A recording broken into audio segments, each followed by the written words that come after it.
15 फरवरी 2025 को कर दिया गया था, जिसकी खबर न तो शहजादी के परिवार वालों को न किसी और अन्य को दिया गया था। थक हार के रिट पिटीशन फाइल किया गया था, जिसमें ये चीज़ें ऑफिशियली कंफर्म हुई। ब्रीफ के लिए हमने प्रेस रिलीज़ बना रखा है, वो आपको प्रेस रिलीज़ देंगे। लेकिन सारे केसेस को देखने के बाद बहुत सारे सवाल खड़े होते हैं, जो सवाल इंडियन एम्बेसी अबू धाबी पे खड़े होते हैं और ख़ुद भारत सरकार पे भी खड़े होते हैं कि क्या शहज़ादी एक इकलौती केस है, या शहज़ादी की तरह और भी बहुत सारे केसेस जो इंडियन ओरिजिन या इंडियन नेशनल के अरब दुनिया में या कहीं और दुनिया पे डेथ पेनल्टी फेस कर रहे हैं, उनके लिए सरकारें क्या क्या कर रही हैं, ये उसको लेकर के। ये उनके वालिद साहब हैं जो 1 साल से इसको केस की लड़ाई लड़ रहे थे। जहाँ तक इनके हैसियत थी, जहाँ तक ये जा सकते थे, वहाँ तक ये गए। बाद में जब कन्विक्शन होने के बाद, कोर्ट ऑफ फर्स्ट इंस्टेंस के बाद में हम लोग बीच में आए हैं। इसके बाद केसों को हम लोगों ने टेकअप किया, फिर जो हम लोगों से बन पड़ा हम लोगों ने उस मामले में किया है। इस मामले में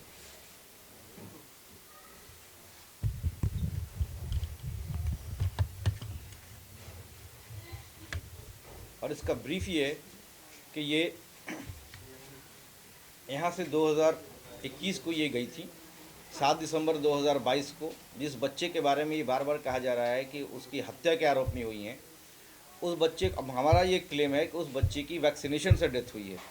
वैक्सीनेशन से उस बच्चे की डेथ हुई है और बच्चा 4 महीना तक उनके ही कस्टडी में था, उनके ही देख रेख में था। तो अगर किसी को बच्चे को ही मारना था, वो पहले ही मार देगा। और बच्चे के पैदाइश से 4 महीना पहले या 5 महीना पहले से ही शहज़ादी अबू धाबी में उसी परिवार के साथ रह रही थी। इसलिए ये बार बार एलिगेशन लगाना कि हम बहुत, कई कई मीडिया चैनल ने ये कहा है कि उनको इस पर हुई है। कोर्ट का ऑर्डर ज़रूर है, लेकिन हम इस बात को तस्लीम नहीं करते हैं। उसके पीछे वजह यह है कि 7 दिसंबर 2022 को जिस दिन बच्चे को वैक्सीनेशन लगा था, बच्चे की डेथ उसी दिन हुई थी, एट द सेम डेट। और लगा कि आपने रखा है और बच्चे की डेथ हुई है। और ये बार बार क्लेम किया जाता रहा है शहज़ादी के माध्यम से। शहज़ादी ने कई बार अपनी मदर को ये फ़ोन करके कहा है कि बच्चे को गलत दवा दी गई है, जिसकी वजह से बच्चे की डेथ हुई है। हमको इस मामले में बहुत शुरू से हमने ये बात कही थी, मैं इस बात को फिर दोहराता हूँ, इस मामले में वैक्सीनेशन की वजह से ये डेथ हुई है और ये एक बड़ी कॉन्स्पिरेसी का हिस्सा हो सकता है। क्योंकि दुबई के कानून के मुताबिक अगर गलत वैक्सीनेशन की वजह से बच्चे की डेथ हुई है, तो जांच में दवासाज कंपनियां का जद में आना एकदम लाजमी था और उनके ऊपर कानूनी कार्रवाई होनी थी। और जो हॉस्पिटल में ये वैक्सीनेशन लगा था, उनके डॉक्टर, उनके नर्सेज के ऊपर में इसका दबाव और इसका केस चलना ज़रूरी था। उससे बचने के लिए हो सकता है, ये हमारा ऐसा मानना है कि नाजिया और फैज़ को इस मामले में प्रेशराइज़ किया गया या लालच दिया गया हो कि आप एक बली का बकरा पेश करो, जिससे हॉस्पिटल की, दवासाज कंपनियों की और हॉस्पिटल स्टाफ को बचाया जा सके।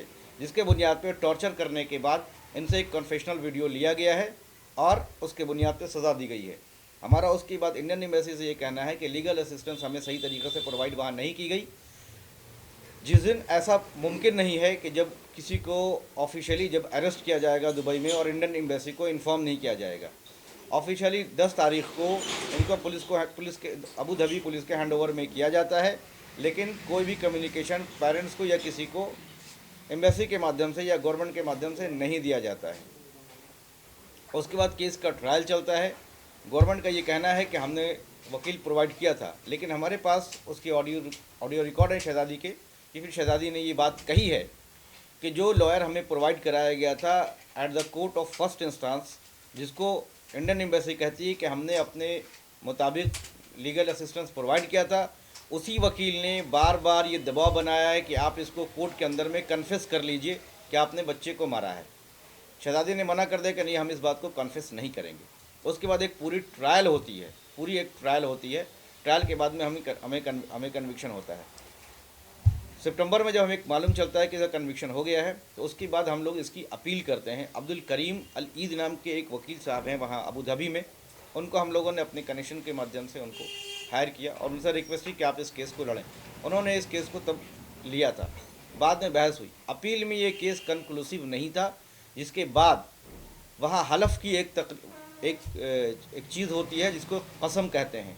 कसम उन्होंने हलफ उठवाया कोर्ट ऑफ अपील में 2 लोगों से कि वो केस कंक्लूसिव नहीं था। हलफ का माने ये है कि इसकी शहादत दी जाए।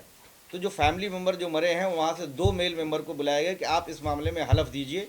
तो नाजिया के हस्बैंड फैज़ और उनके बड़े भाई नबी और उनके भाई नबील, उन्होंने कोर्ट में हलफ उठाया है कि मैं खुदा के नाम पे ये हलफ उठाता हूँ कि इसी ने हमारी बच्ची की हत्या की है। अब सवाल मेरा ये है कि जब नबील जिस दिन बच्चे की डेथ होती है 7 फरवरी 2022 को, उस दिन वो इंडिया में मौजूद थे, तो वो इस बात का हलफ कोर्ट ऑफ अपील में कैसे उठा सकते हैं कि उन्होंने देखा है कि बच्चे को इसने मारा है। और सेम बात फैज़ के ऊपर भी लागू होती है, क्योंकि फैज़ उस दिन घर पे मौजूद नहीं थे।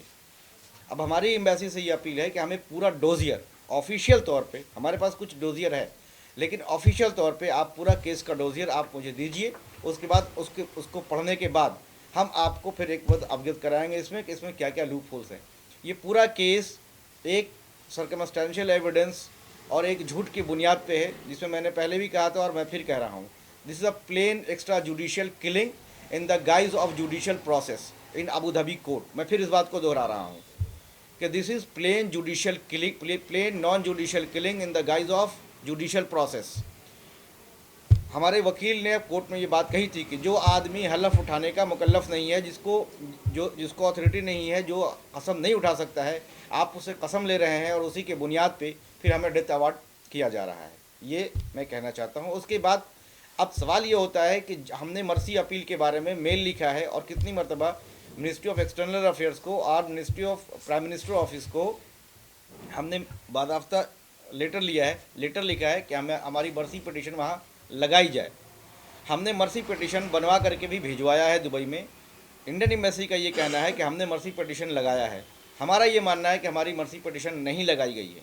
अगर मर्सी पिटीशन वहाँ लगाई गई है तो उसका रिजेक्शन ऑर्डर ज़रूर होगा। कोर्ट हमें जब डोजियर प्रोवाइड करेगी तो कोर्ट हमें वो रिजेक्शन ऑर्डर मर्सी का भी वो भी हमें साथ में दे, तो हम मान लेंगे, हमें भी तसल्ली हो जाएगी कि भारत सरकार ने हमारे लिए वहाँ पे जितनी उनसे बन पड़ा था वो हमारी मदद की थी। ये इस वक्त का टोटल तथ्य है। सर, इसमें गलती किसकी नज़र आ रही है आपको, इंडियन गवर्नमेंट की, एम्बेसी की, या फिर वहाँ आप बताते? गलती इन द सेंस मतलब इस पूरे मामले में आपको क्या कहा? पूरे इस मामले देखिए, गलती नहीं होती। पूरे इस मामले में ये होता है कि इन्फॉर्मेशन की गलती है। ये पॉसिबल नहीं है कि कोई बंदा अगर दुबई में अरेस्ट हो रहा है और इंडियन एम्बेसी को इसको इन्फॉर्म नहीं किया जाए। इंडियन एम्बेसी को 100% इन्फॉर्म किया हो गया। इंडियन एम्बेसी ने किसी माध्यम से परिवार को इन्फॉर्म नहीं किया। शायद ये भी कहा जा रहा है कि इसमें पोस्टमार्टम रिपोर्ट, ये बात बिल्कुल तथ्य है। ये बात बिल्कुल तथ्य है। इसमें जब जिस दिन बच्चे की डेथ हुई है 7 तारीख को शाम में इस बच्चे को लेकर के ये वापस हॉस्पिटल जाते हैं जहाँ वैक्सीनेशन दिलाया गया था। वहाँ ये कंप्लेंट करते हैं कि भैया मेरे बच्चे की डेथ कैसी हुई है। हॉस्पिटल स्टाफ ये बात कहता है कि आप पोस्टमार्टम करा लीजिए, जिस पे ये कंसेंट देते हैं कि हमें पोस्टमार्टम नहीं करवाना है और हम किसी भी गवर्नमेंट की एंटिटी या प्राइवेट एंटिटी को मोर्द इल्ज़ाम नहीं ठहराते हैं और इसमें हमको फर्दर इन्वेस्टिगेशन किसी से नहीं करवाना है। ये बाकायदा है, ये कोर्ट के रिकॉर्ड पे भी है।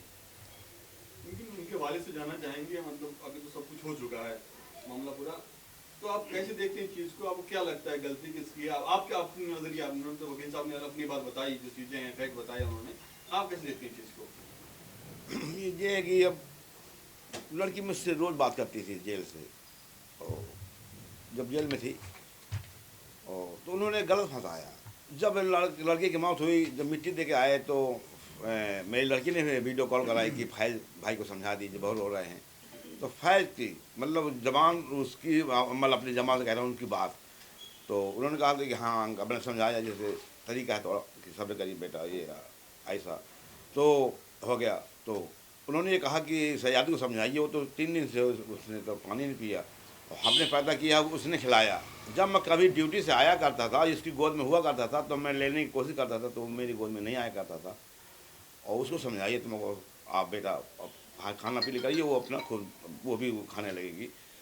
अब आज उनको पता नहीं क्यों उन्होंने ऐसा किया मेरी लड़की के साथ में। 2 महीने के बाद, ये नहीं कि फ़ौरन करते तो ठीक है चलो, 2 महीने के बाद फंसा रहे हैं 58 दिन में। उसके बाद बात हुई कि मतलब उन्होंने, अपनी बेटी ने क्या बात हुई, बात अपनी बेटी से क्या कहा उन्होंने कि किस लिए उन्होंने नाम लिया है, क्या वजह रही होगी इसकी? ये दिखाई, लेकिन इन्होंने बताया कि हम रोज़ बात हुआ करती थी वीडियो कॉल में। जब 4 दिन नहीं आया, 8 दिन हम परेशान हो गए। फिर 18 तारीख को, मतलब 18 दिन में ये मानिए दूसरे महीने फरवरी में, उसने किसी पुलिस वाले के थाने में थी, वो खलीफा सिटी पुलिस थाना है अबू धाबी में, वहीं पे थी। और उसने कहा कि पापा इस नंबर पर बात करिए। तो तो घबराई हुई आवाज़ में थी, मेरे पास रिकॉर्ड भी है। मैंने फ़ोन लगाया यहाँ से पूरी कहानी बताई कि ऐसा मेरे साथ में उन्होंने किया, पहले मोबाइल छीन लिया और एक दिन खाने को नहीं दिया और टॉर्चर की, मतलब मारा। फिर दूसरे दिन नबील ने कपड़े फाड़े कि तुम ऐसे कबूलो कि मैंने बच्चे को मारा है। तो मैंने कहा क्यों तुम ऐसे कबूल लिया? था कहा इज्जत जाने के लिए पापा बहुत वो रो रही कि सब उसने कहानी बताई। उस टाइम वो थाने में थी वो। फिर थाने के बाद फिर पुलिस वहाँ पे अपना जेल भेज देती है। वहाँ से बाद 2 महीने के बाद वहाँ पैसा जमा करना पड़ता है। तो जो लोग मदद कर रहे हैं, वकील साहब हमारी मदद कर रहे हैं और हैं तमाम लोग जो शहर जानते थे एनजीओ वाले, तो वो पैसे जमा कराते तो उनके जरिए से हमारी बात हुआ करती थी। तो लास्ट में 14 जनवरी को फ़ोन आया, फरवरी को इसी अभी, हाँ रात में 12 बजे जुम्मे, हाँ जुम्मे का दिन था, जो कभी दिया आता था। पूरी कहानी बताई जो आपने सुना है वो उसकी रिकॉर्डिंग 10 मिनट वाली। दुबई कैसे गई वो जो क्या? हाँ वो मेरी लड़की थोड़ी बचपन में 8-9 साल की, तो वो पानी में जल गई थी, चूल्हे में गर्म पानी से। जात में चूल्हे हुआ करते हैं उसमें। जब बड़ी हुई तो फिर उसका सर्जरी वगैरह हुई कानपुर में। एक गली से दाए हुए थे, तो उन्होंने फिर मुख्यमंत्री कोटे से 1,80,000 रुपया, तो कानपुर एजेंसी में डॉक्टर गुलाटी ने उनका वो किया ऑपरेशन। फिर जब बड़ी हुई, जब ठीक हुई, तो फिर रोटी बैंक बांधने में काम करने लगी, सब गरीबों की मदद करना, राशन वगैरह, दवा वगैरह, ये उनका यही काम था। तो रोटी बैंक जब जोड़ गई। जब लॉकडाउन में कोविड के मौके में जब लॉकडाउन लगा, उसी में फिर काम सब बंद होने लगे। तो अब घर में मोबाइल के अलावा क्या हो सकता है? तो बस वो फेसबुक में तो उजैर नाम के लड़के से बात होने लगी। उजैर उसे पढ़ना चाहती, आगरा का रहने वाला है। बस उसके कहने से कि वहाँ चली जाओ सयादी, और मेरे बुआ फूफा रहते हैं, तो वहाँ तुम्हारी मदद भी हो जाएगी। दिन में थोड़ा काम है और रात में अपना कहीं ड्यूटी करना, वो लगवा देंगे। इस तो वहाँ चली गई। आपको क्या बता करके गए थे कि काम करने जा रही है, सर्जरी करवाने जा रही है? वही दोनों बातें कि वहीं काम करके, और मैं ऐसे सब कह रहे हैं कि मदद भी हो जाएगी। और तो चेहरा थोड़ा जो हो जाता है, सिकुड़ जाता है जलने के बाद, उस वही फोटो में भी दिख रहा है। तो इसलिए उस लड़के की भी गलती है इसमें आगरा वाले की। वो तो पूरी गलती है कि वो चाहते कि ये क्यों फंसा रहे हो, 2 महीने के बाद फंसा रहे हैं, क्यों फंसा रहे हैं? वो चाहता तो निकलवाते कि जैसे मैंने भेजा था वैसे आप मुझे उस लड़की को सयादी को भेजिए मेरे पास इंडिया। मैंने भेजा अपनी जिम्मेदारी से आप लोगों के पास। तो अब तो हम हैं इसमें। क्या मांग है अब आप क्या चाहते हैं मतलब उसके? मैं तो इंसाफ चाहता हूँ कि अब जिनमें इंसाफ नहीं मिल पाया, और FIR भी है उनके नाम, 4 लोगों के नाम, और ना पुलिस बांधा, पुलिस ने कुछ नहीं किया। और आज लोग घूम रहे हैं, और मेरी लड़की मांग के चली गई। हाँ एक मांग आप लोगों के जरिए से करता हूँ कि उसका जो सामान है, पासपोर्ट वगैरह है, उन्हीं के घर में है, उसी मैडम के पास है जहाँ रहा करती थी। उसकी खरीदारी भी उसने की थी। हाँ तो मैं उस सामान चाहता हूँ कि वो सामान आप लोग के जरिए से मिल जाए। इससे पहले आप चेहरा देखना चाह रहे थे, बताइए। यही तो मैंने, हाँ कि चेहरे की वीडियो रिकॉर्डिंग अगर मिल जाती तो हमने ये मांग की थी वहाँ के जो अधिकारी थे। वकील साहब एक चीज और उसमें इसके सामने आ रही है कि जो जिनका बच्चा था वो नहीं चाहते थे कि इसमें केस उस हो, तो नहीं, क्या वो- पुलिस ने इसमें खुद ही वो झूठ बोल रही है, हाँ। 100% झूठ बोल रही है। वो झूठ बोल रही है, ऐसा कुछ नहीं है। उन्होंने, मैं कह तो रहा हूँ उस मामले में कि इसमें एक कॉन्स्पिरेसी है दवासाज कंपनियों को बचाने की। उन्होंने ही कंप्लेंट किया है और उन्होंने ही जाकर के हैंडओवर किया पुलिस में, और कोर्ट में ब्लटेंट लाइक उन्होंने जो झूठा, हमने अभी देखिए, मैं फिर कह रहा हूँ कि हमारे पास अभी ऑफिशियल ट्रायल कोर्ट का रिकॉर्ड नहीं है, हमारे पास अपने माध्यम से, मैं फिर कह रहा हूँ उनका जो स्टेटमेंट कोर्ट में है उसमें झूठ की परतें लगी हुई हैं, बहुत सारे झूठ बोले उन्होंने। पोस्टमार्टम क्यों नहीं किया उसको? एग्जैक्टली यही सवाल तो मेरा है। हम्म। एग्जैक्टली ये देखिए, इसमें ये कोर्ट का एक ऑर्डर निकाला है, लेकिन ये अभी इसको हम ऑफिशियली नहीं कह सकते हैं। इसको जो ट्रांसलेटेड कॉपी हमारे पास है उसमें ये खुद कह रही हैं कि I Nazia Shahzad Mohammad Shahzad do hereby testify as the mother of the deceased Umar Ahmed Mohammad Faiz that I am unwilling of the procedure of the autopsy of my son of the case so and so, and I do hereby that no government entity or any other entity shall have any responsibility in my son death। आप जब आपको hospital के staff ने ये बात कही थी कि आप पोस्टमार्टम करा लीजिए, उस वक्त आपने ये डिक्लेरेशन दिया कि आपको पोस्टमार्टम नहीं कराना है, तो फिर आप एक बैग 58 दिन के बाद आखिर आपको ऐसी क्या चीज़ हो गई कि आप कह रही हैं कि इसने मारा है हमारी बेटी को। आपके पूरे घर में सीसीटीवी कैमरा लगा हुआ है, तो आखिर ऐसी क्या ज़रूरत पड़ गई कि आप अपने ही फ़ोन से या अपने नादिया, नबील, नादिया या इन तीनों के कैमरे से वो कन्फेशनल वीडियो रिकॉर्ड कीजिएगा। आपके पास सीसीटीवी कैमरा है, आप सीसीटीवी कैमरे का फुटेज उठा के दे दीजिए। तो इसमें चूँकि नाजिया कोई गरीब लेडी तो है नहीं, she is an influential lady over दिया। उन्होंने ये जो आप बता रहे हैं ये लॉ के बहुत अगेंस्ट जा करके है। आप उसका आर्टिकल पढ़िएगा, मैंने आर्टिकल पढ़ा है कि no dead body, no body in the mysterious circumstances will be buried without any autopsy. तो ये उनका इन्फ्लुएंस है कि जो बिना ऑटोप्सी के ये हुआ है। क्या वहाँ टॉर्चर किया जाता था उनके परिवार द्वारा, ऐसा कुछ था? नहीं, शुरू में उनके परिवार के द्वारा कोई टॉर्चर नहीं था, बहुत कॉर्डियल रिलेशन था। जो हमारे वकील ने भी बहुत सारे फोटोग्राफ्स लगाए हैं, पुलिस ने भी लगाए हैं, कि जिसमें कुछ नहीं है। दूसरी बात, मैं बार बार कहता हूँ कि इस चीज़ की इन्वेस्टिगेशन सिर्फ गवर्नमेंट एजेंसी कर सकती है, हम नहीं कर सकते हैं। जिस दिन बच्चे की डेथ हुई है 7 तारीख को आईएमओ के वीडियो कॉल पे शहजादी और उसकी माँ 4 घंटा मुस्तकिल वीडियो कॉल पे थी और बार बार ये कह रही थी कि बच्ची जब से हॉस्पिटल से आया है बच्चा वो बहुत ज़्यादा रो रहा है, कोई सुनने को तैयार नहीं, ये अपने कॉलेज चली गई हैं, ये पता नहीं कब आएंगी। तो पुलिस ने किस आधार पर उनको अपराधी मान लिया? पुलिस ने सिर्फ उस कन्फेशनल वीडियो के आधार पर उनको अपराधी माना है और उस बात पे कन्विक्शन हुआ है, क्योंकि हमें कोई भी लीगल रिप्रेजेंटेशन नहीं मिला है। वो अपने बयान पे अडिग क्यों रही, मतलब उनके जो बेटे की माँ या बेटे के पिता? तभी तो मैं कह रहा हूँ अडिग इसलिए रही कि पीछे कुछ ना कुछ ज़रूर कॉन्स्पिरेसी है। शहजादी को मतलब मार के क्या मिला? जाहिर सी बात है, जब आपने बिना ऑटोप्सी के जब डेड बॉडी हो गई और जब ये मामला जब पुलिस ने भी इन्वेस्टिगेट करेगी तो ऑटोप्सी रिपोर्ट तो लगी ना। आखिर इतना बड़ा प्रोसीजर लैप्स कैसे हो गया? आखिर गवर्नमेंट को क्यों नहीं मालूम है कॉज ऑफ डेथ?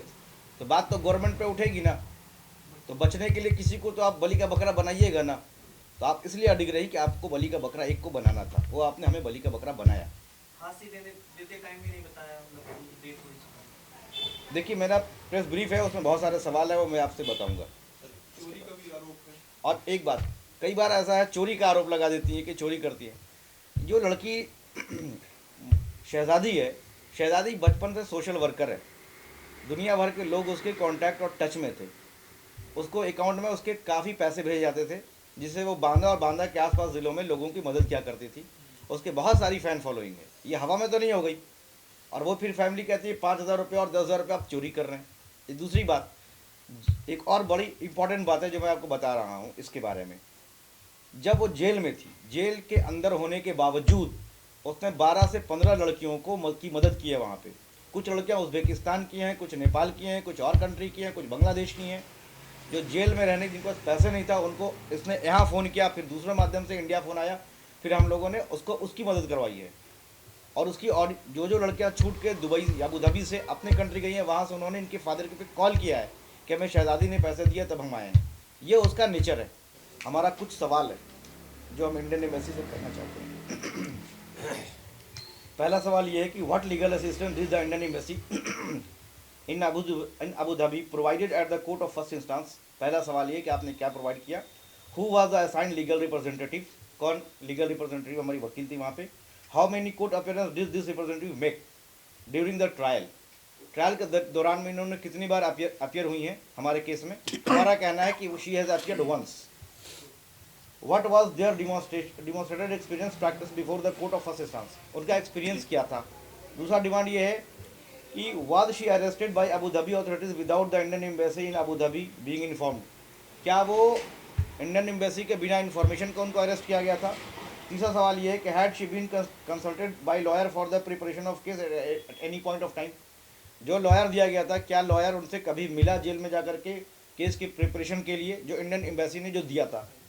चौथा, had she confess before the court, क्या कोर्ट में कभी उसने अपनी गलती को माना, कभी कन्फेस किया। If the Indian embassy was notified and provided legal representation does it possess a case file. अगर उन्होंने प्रोवाइड कराया तो उसके पास केस फाइल होना चाहिए। And were the case documents and proceeding communicated to the family, क्या वो प्रोसीडिंग और कम्युनिकेशन क्या फैमिली को कभी इंडियन एम्बेसी के द्वारा दिया गया।